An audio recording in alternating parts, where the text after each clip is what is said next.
Sud Radio à votre service. Avec Fiducial, une offre globale de services proches des entreprises. Nous sommes en compagnie de Timothée Tronet, président fondateur de Fresh Burritos, restauration rapide de nourriture mexicaine. Bonsoir Timothée Tronet. Bonsoir. Fresh Burritos, c'est quoi le concept ? Alors, je suis en fait le dirigeant de deux enseignes de restauration. La première, effectivement, Fresh Burritos. Donc, on est le leader français de la restauration rapide mexicaine.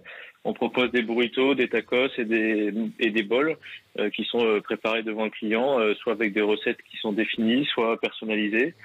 Et on compte aujourd'hui donc 40 restaurants et j'ai créé le concept en 2011 sur l'île. Et donc également, je suis le dirigeant de Berliner, Das Original, qui est un concept sur le kebab de qualité. Et on s'est lancé en 2019. On a aujourd'hui une bonne vingtaine de restaurants. Alors avec vous, on parle de fastronomie. C'est l'autre version du fast-food ? Effectivement, c'est un peu pour tordre le cou à ce qu'on a l'habitude, ce qu'on avait du moins l'habitude de connaître. Quand on parle de fast-food, on pense tout de suite à la malbouffe, on pense tout de suite à du gras, on pense à du surgelé. Et pourtant, les habitudes de consommation ont évolué. Et aujourd'hui, même si la nécessité de manger vite est réelle, les gens ont quand même envie de manger bien, ont quand même envie de se faire plaisir. Et donc, on pense qu'on peut tout à fait allier le côté rapide et le côté sain. Le snacking ne connaît pas la crise. C'est un marché en croissance continue. C'est un marché en croissance, effectivement. C'est un marché qui, de par les changements de consommation, c'est un marché qui est assez résilient aussi parce que pendant le Covid, on a connu une évolution de la livraison. Donc finalement, c'est un marché, oui, qui répond aux demandes basiques qui sont de manger vite et bien, et qui s'avère assez résilient parce que le ticket moyen reste accessible. La cuisine du monde, c'est pas un petit voyage ? La cuisine du monde, c'est finalement ça va dans le sens de la mondialisation d'une manière générale.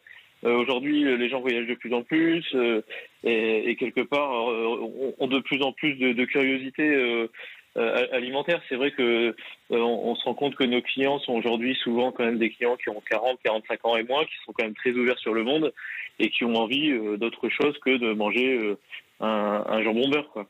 Oui. Et est-ce que c'est un bon rapport qualité-prix en matière d'inflation ? Et est-ce que cette inflation impacte forcément vos marges ?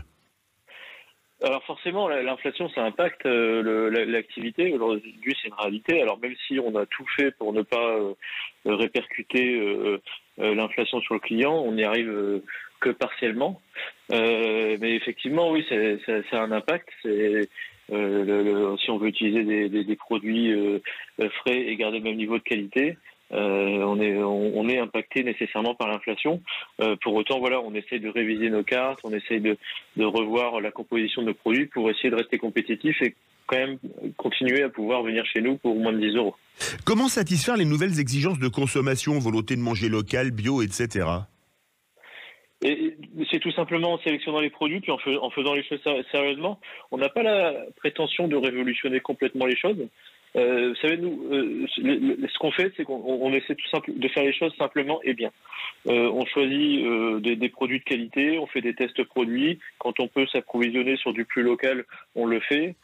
Et on est tout simplement sur une démarche de qualité et de cuisine réelle. On ne veut pas tomber dans le côté trop industriel qu'on peut imaginer dans l'univers du fast-food.